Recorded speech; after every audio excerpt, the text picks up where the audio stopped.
Hi guys, welcome back to my channel. So if you own BMW xDrive, you will have a front drive axles. One of them will be longer, which is on the right hand side. Another one will be shorter, which is on the left hand side. So the longer right hand side drive axle have a special bearing and the support bracket because it's long. So to avoid wobbling or bending, this bearing is actually connecting or holding that axle in place in order to balance it. And this bearing is I am assuming not going to last more than 100,000 miles, maybe 150. After that it's going to make noise and may even fall apart, so you want to avoid that.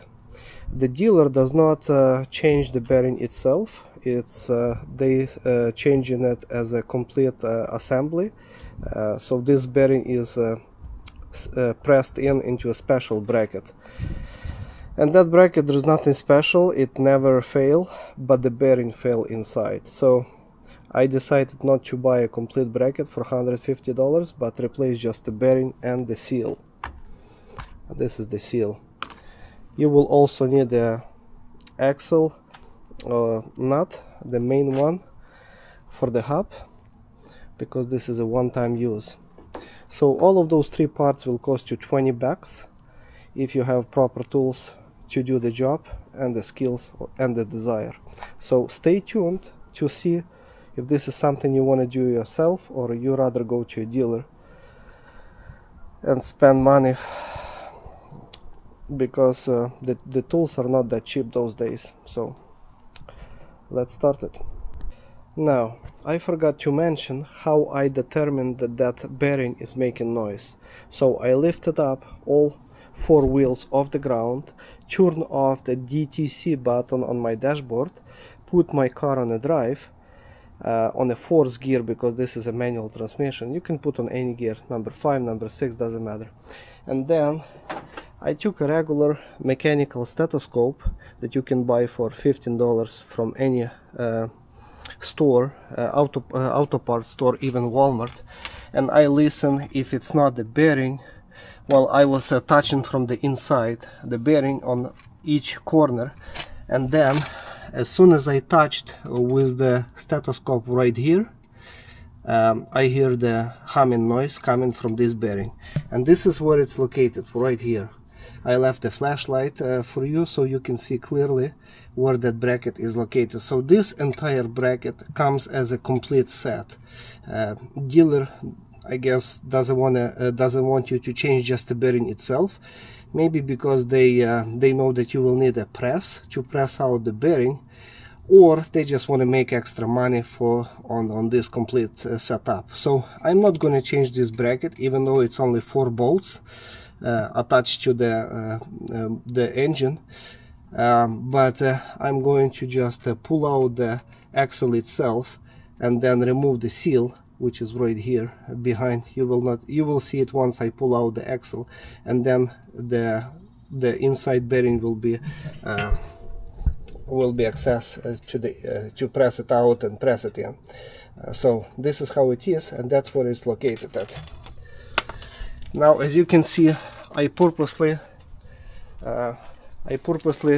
lift up only one side of the vehicle, the side that I'm going to work on, and because once I pull out the axle, I will have an open hole, so maybe some oil will be coming out.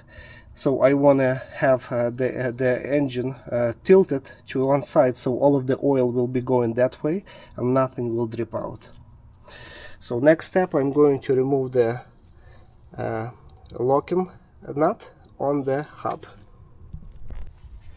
For this, I'm going to use a chisel, this type of a chisel.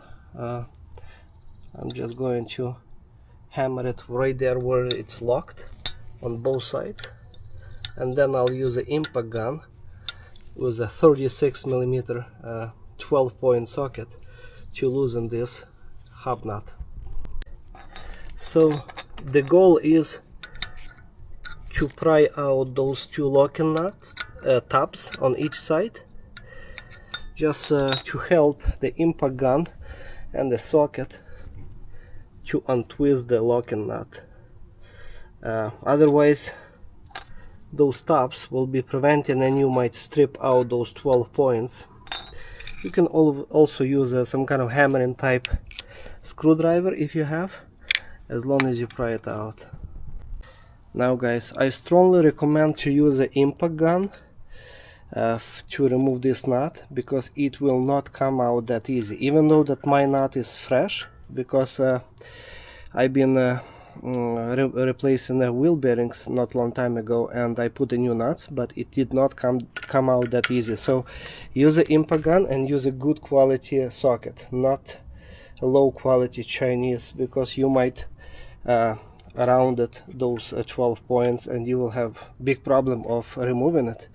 It's going to take you hours and hours yeah, to remove it. So make sure that you have a good quality socket and the impact gun. Now it comes to a fun time. You need to press out this axle shaft. Yes, you have to use some kind of a press out puller tool, because comparably to other brands and vehicles, BMW axle shafts are sitting pretty tight on those splines. So in most cases you can go to your local auto parts store, rent out this type of a puller, but be careful, measure the diameter of this part right here, because if you rent the wrong size of the puller, this is what you're gonna have. It's not going to go over this flange. So I have different type of pullers because I'm working on the cars all the time. So get yourself something like this that will go over and will have multiple holes, so you can have it aligned properly. But yeah, not every puller, they say it's universal. Yes, it is, but there is no guarantee it's going to work for your application. So this one is hydraulic. It has a 10 tons of force pushing out that spindle. So let's see how it's gonna go.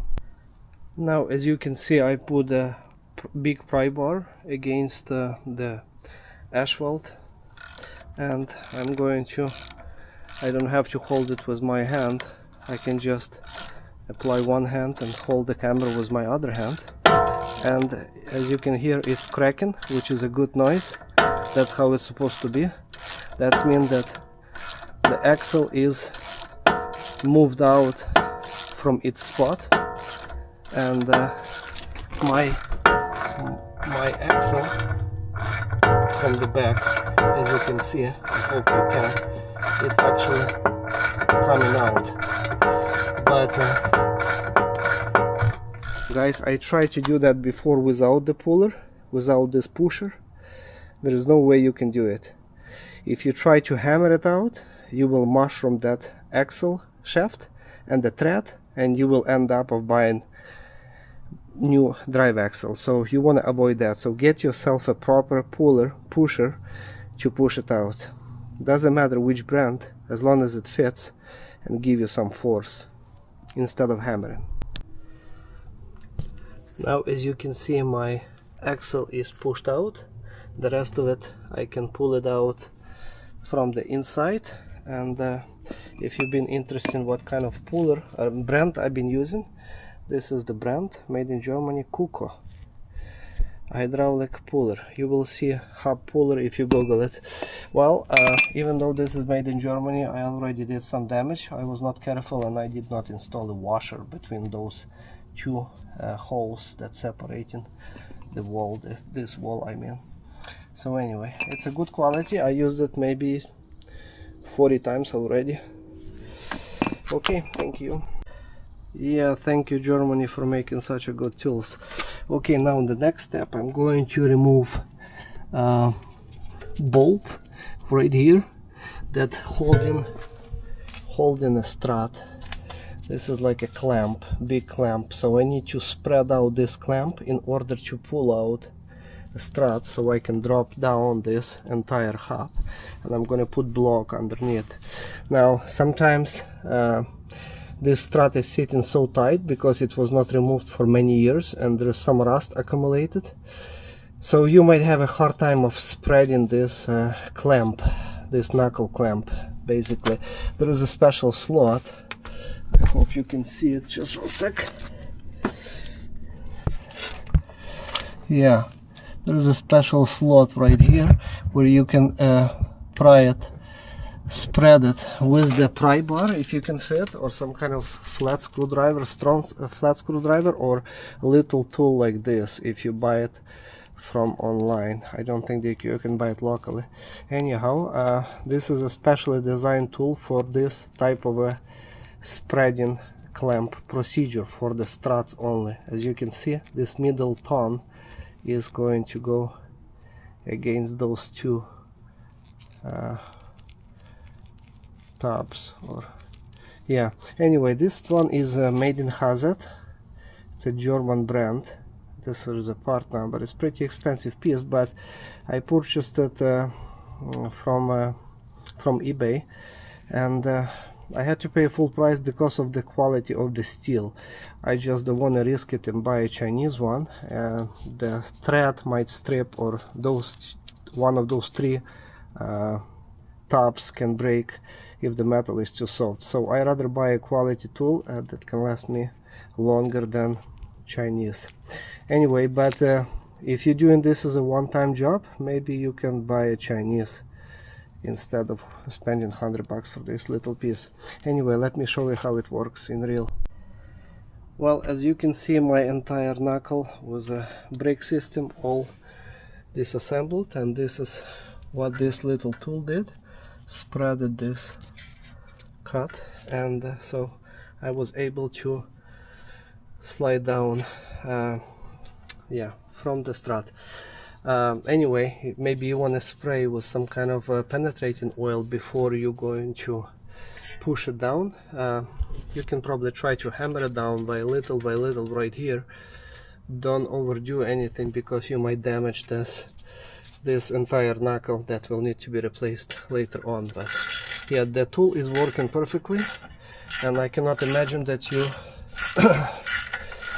if you would have to use a flat big screwdriver from the inside and try to pry it out.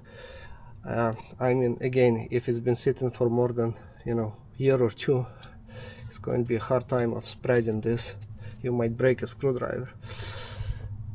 Anyway, okay, well, next I'll be pulling out the axle itself, and then I'll be showing you a tool how I'm going to pop out this inner granite from the bracket. Now, as you can see, I was able to pull out this end, but when it comes to this end, well, you can try to use a small pry bar, get inside and pry it out if there is a room. If you don't have a room from here, unfortunately you will have to remove this belly protection cover plate and pry it out from the inside. Or if you have a hammering type of a pry bar like I do, you can try to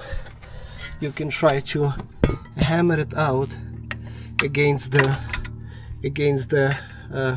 actual housing of the axle granite. That's what I call it. I'm not sure if this is a proper name, but anyway, I also have a tool like this, and this is what I'm going to use with a sliding hammer to pull it out.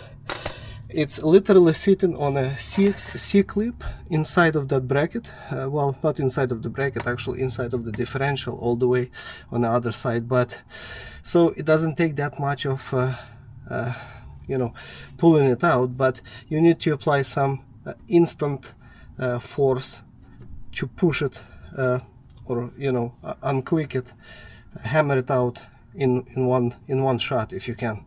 So let me see which tools would be the best. I think this would work. I did not use this tool yet on this particular car, but it should work. By the way, this is a hold on, Kenmore USA, the part number J xdrive I got it from eBay for 40 bucks, I believe, but you can get them as cheap as $12 as far as I remember. So I literally used 2 times. I had to use the sliding, this is an 8-pound hammer, 2 times, and the axle is out. Let me disconnect all of this. Now after I try to pull out the entire axle, I see that my stabilizer link is on my way because the axle shaft is so long. This is on my way, so I have to remove this nut and put away this stabilizer link because it's on my way. Actually, I was wrong. I don't need to remove this nut. All I need to do just to twist the strut this way, and it's gonna give me a room for pulling out the entire axle from the car. Now this is how long is axle, and that's why you need that bearing inside for balancing. Okay, now be careful when you will be removing the axle so you don't damage your boot, because you hear the scratching noise. It was actually coming from this clamp, but still be careful. Now this is a, let me get the flashlight, and there you can see a bearing. Okay, just one sec. Okay, now you can see the bearing that making that noise and the seal that I'm going to replace. So I'm not replacing the entire housing. I'm going to pull out the seal and pull out the bearing and put in new 2 pieces. So let's see. Now when it comes to removing that seal, you can try to pry it out with a little pry bar or with a little seal puller like this that I have purchased recently. This is the brand, this is a part number, surprisingly made in USA instead of China, and it should do the work. So let's see. There you go. Well, even that I tilted my car on the other side, some oil still leaked out, which is no big deal. Okay, this is the seal, and I'm going to compare the numbers on the side, if it's the same seal. The new one says 44, 67, 10, 15.5, and the old one is, just one second, 44, 67, 10 by 15.5. So this is the correct number that I found, and this, you can buy this seal for under $10 on eBay. Okay, if you're doing the same procedure. Now when it comes to a bearing, this is the model of the bearings, 6007-C3. It's a generic open bearing, same as original, so it's also $7 on eBay, made in Italy. So let's try to pull out the old bearing. Now after I cleaned everything, I don't see any circlip, lock and circlip, so that means that bearing is pressed in, simply sitting there, and the actual axle groove, which is right here, pushing it against the case, so it's going to sit there. There's no room to move. On the other end, no, on the other side, inside of the bracket, there is exactly the same groove. So this one is actually pushing against the inner one. That's why it's sitting freely. Now to pull it out, I'm going to use this blind hole puller that I got on eBay not long time ago, and I believe for $20. It came from the GM dealership. The part number, it's a Kenmore brand, the part number DT-49232, and I had to weld little adapter so I can use this puller itself. Now this and this is a one set, except there was no adapter in between. So, and this is made in Germany. By the way, this and this I purchased for $25. This is a steal of a deal, and I looked last night on eBay, and I've seen few more sellers selling the same blind hole puller for this money. I guess nobody knows about the Kentmore brand, because it was primary brand for tools that been manufacturing and supplying equipment and tools for the GM dealerships. That's why nobody knows about the Kenmore, but it's made in USA or made in Germany.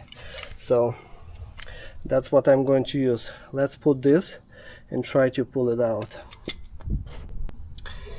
So the actual puller I already installed, sitting pretty tight. If I would have a proper adapter, I would just use a sliding hammer and pull it out. But because I don't have a proper adapter for my sliding hammer, it's a very big thread, big size, I'm going to use this one. So, just like this. And those two legs, let me try to install it. It's not that convenient to do it with one hand holding the camera, but let me put the camera on the side. Now this is how it's going to look like. And by the way, this puller called counterstay puller, if you're going to Google it. And there is a room for those two legs to push against. It's also used for a stationary press. That's how they doing it on at the factory. But anyway, so all I need to do is twist this big nut, and it's going to push out that pull out that bearing for me. So, but I cannot hold my camera, so I need two hands. Hold on. Well, after a few turns, the bearing actually came out fairly easy. And yeah, so as I said, it's just sitting there and without any locking clips, and it swims in the oil from the differential. So it's very important, guys, to change differential or oil inside of your front and rear differential in your transfer case, and otherwise this bearing will fail. It will eventually fail anyway, even if you're going to change it periodically, but still. So the importance of changing this bearing: first of all, it might fall apart, and all of those little balls will damage you know, the bracket itself that factory advise you to replace instead of doing what I'm doing right now. Maybe it's going to damage something else inside. Once one of the balls will go inside, it might damage something else. So plus it's going to make some humming noise, whining noise, depends, I guess, and you will automatically think that this is your wheel bearing or this is your differential, and you might misdiagnose what exactly making that noise, and that's just $5 bearing making that noise instead of replacing the entire differential for $1,000. So be careful. Usually differentials never fail unless you miss the oil change, or maybe it's for some kind of manufacturing defect. But anyhow, well, the bearings inside of the differential might need to be replaced eventually, but it should last like 250,000 miles compared to this one that lasts only 150, because it's very thin, and very thin bearing. It's a generic bearing. So let's try to put a new bearing inside of that casing. Let's try to compare it first, by the way. Well, I know because I've been looking at the book, so I know that my bearing is what I need, but yeah, this is exactly the same bearing,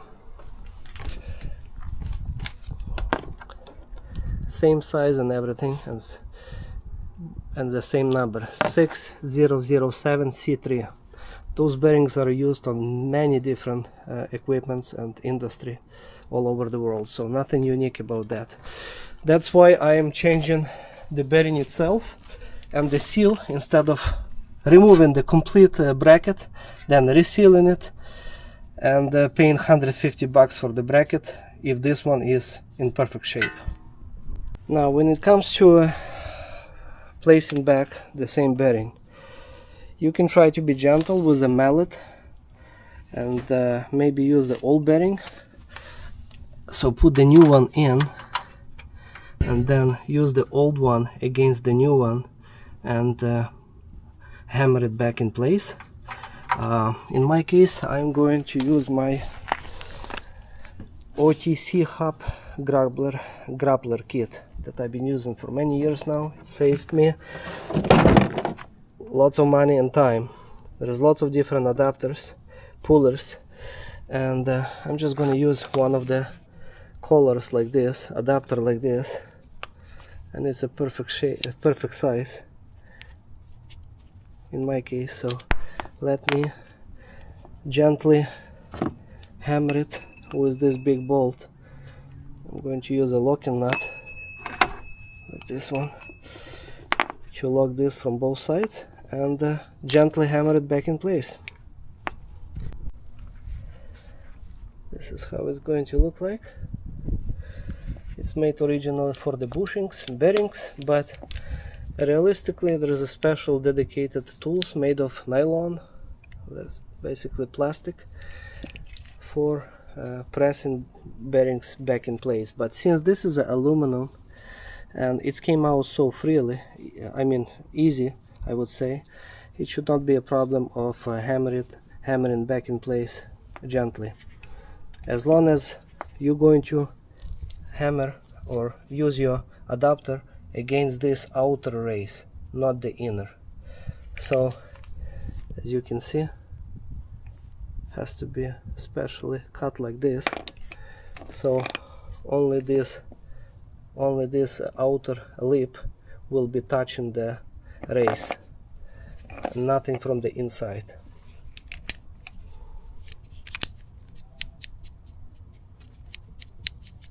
As you can see. Okay, let's try it. So the new bearing is in, but it's not all the way in. I still have like a 1/4 inch to drive inside, but the bushing is the adapter a little bit slightly wider in diameter than the actual bearing. So I use the old bearing and I'm going to hammer it with the old bearing against the new bearing, another 1/4 inch. Okay, well, it's all the way in. I was able successfully to use the old bearing, pushing the new one in, and as you can see, I'm able to pull it out with my finger, so it's not stuck there or anything like that. It did a good job. So yeah, very easy procedure, and I don't see a reason why you want to replace the entire bracket housing unless it's worn out and the bearing is not sitting snug anymore. Well, let's replace the seal now. Now when it comes to a seal, as you can see, this seal has a pretty big lip, but this lip is just a dust protector. So when it goes inside of this metal ring, it just basically protecting from any debris to get inside. The actual seal is from the inside, that holding oil from leaking out. So it's the same story from the same set. I got exact measure. I was just lucky with this set because it's pretty universal. I use it on so many different vehicles before. Unbelievable. One set, it's a good investment. Lots of good different adapters that can be useful for bearings, bushings and the seals, like in my case. So I'm going to drive it back with the same bolt, just gently hammering. Yeah, pretty much same setup. I'm using this bolt as a as a hammering device, and pretty straightforward. Just hammer it in and remove the cap. See, now I did not even hammer in that the seal is staying right now, but I'm going to align it again and hammer it in, drive it in. Well, the seal is back in place, everything is flush with the actual housing. As long as you drive in that seal halfway, the rest of it you can gently drive in with the dual punch like this. Just be gentle that you don't damage nothing, and it's gonna go easy, nothing crazy. Now I'll be installing drive axle back in place. Now here's the trick. When I went to school, they've been teaching us that you have this circlip that maybe need to be replaced every time you removing the axle, but I don't think it's that necessary unless you've been replacing it that often that circlip is broken now. Anyway, there is a cutout on the circlip, and this opening has to face up when you will be installing. So it's like a half moon. Maybe I have another one so I can show you. Let's see. Yeah, I found another like this in my box. Anyway, so this is how it's supposed to face when you will be reinstalling your axle back in place. Not like this, not like this, but only opening has to be up. This is the easiest way that you're going to click this axle in place. This is the trick. So must face up. Okay, now once you install the drive axle back in the hole, as you can see, it's not clicked. You can feel it with your finger. There is a gap still, otherwise this protective plastic would be over the case. So all you need to do is this axle is working like a little hammer for you. So all you need to do, hammer it a couple times until it clicks in place. Be very gentle, and you're going to feel it that it clicks. That C-clip is going to sit in place on the other end.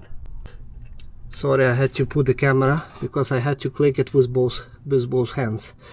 Now, as you can see, there is no gap for my finger because everything is sitting properly, and you can even wiggle it. You will see that it's sitting tight. So all I did with two hands, I hammer it in. Don't overdo it, nothing crazy. It's gonna get in, clicked in place. Very easy. Now another fun part is reinstalling this side of the axle back in place inside of the hub splines. Make sure that you're going to align all of the splines, and there is a special tools how to pull it out, because it's not like Mercedes-Benz or any other brand that you can just put inside and put the nut on the end. No, it's not gonna go back that easy. It came out hard way and it's going to go back also hard way with a special puller tool for drive axle. So let me show you which one I'm going to use. Now, before you're going to reinstall your drive axle, everything back in place, inspect your boot. If it's not ripped, it's not leaking anywhere. Otherwise you'll be doing this job twice. So this is a good time of replacing the drive axle if needed. Usually they last, I don't know, 200,000 miles, maybe even more, depends on the weather conditions and how harsh you're driving. But now you want to lubricate your splines with an anti-seize compound like this one that I'm using for the brake pads. So it's going to be easy for you next time you remove the axle. It's not going to seize up inside of the hub because it's sitting extremely tight. Now I put my drive axle back in place, but as you can see, there is still lots of room to go, and that's why the shaft is not even visible for the nut to pull it out. That's why you need a special tools for this. This is a very high-end brand, very expensive, but you can also buy the same one like a knockoff made in Taiwan or China, and it's gonna cost you half price or even maybe even fraction of the price. So you need to use one of those adapters, and in my case it's probably going to be M27. Yes, M27. So M27 but by 1.5. Very thin wall was threaded, and it goes between the splines and the shaft. So once you thread it in, now you can put a big pressing sleeve against, use a nut, and so let me show you how it's going to work. Well, this is how it's going to look like, and all I need just to use even by hand many times, but depends how clean those splines are inside of the hub and on your drive axle. So maybe you want to clean it with a metal brush before you reinstall the axle. And this type of a puller is going to pull out your axle shaft. Let me show you how much is pulled out. As you can see, it's sticking out already, but I need more, so that's why you have like 1 inch of room to pull it out. It's really time-saving tool, and I cannot imagine that somebody wants to try to pull out that axle without this special tool. Only after that, as soon as you're going to see enough thread, you can use your new nut for the shaft, for the drive axle shaft. Only after that. Right now you don't have enough thread, and you don't want to damage neither the nut or the actual shaft thread with not enough of pulling threads. So you have to pull it at least half inch before you're going to reinstall the new nut. Now look at this. I have a 1 inch of thread. Now I'm ready to install new nut, and I'm gonna have enough clean thread, and then after I'm going to tighten this nut, it's going to even pull all the way out if still needed under the torque. Now that is why you cannot reuse your old nut, because this is a one-time nut, costs like $7–8, so you have to have a new nut every time you remove the axle. Well, now the reinstalling, it's the same process that I've been showing you before. I'm not gonna go through over that. You still have to spread this clamp. Those 2 pins are going inside of this slot, and your shock is going to sit all the way on the bottom in this knuckle right here. Retight everything and you're good to go. Now this procedure that I showed you, it's not going to mess your alignment, so don't worry about that. And after you replace everything, you should not have any noise coming out from your front end. If your wheel bearings are not the case, well, that's why you need a stethoscope like I have, so I can pinpoint exactly where the noise was coming from. On my particular vehicle I replaced already both wheel bearings, and I know exactly that middle bearing, intermediate bearing was making the noise. Well, my next video is going to be about how I'm going to replace new struts, because those are old and needs to be replaced. They make a noise, they are rough, and they are 15 years old, so it's time to replace it. Obviously I'm going to clean all of my brake disc.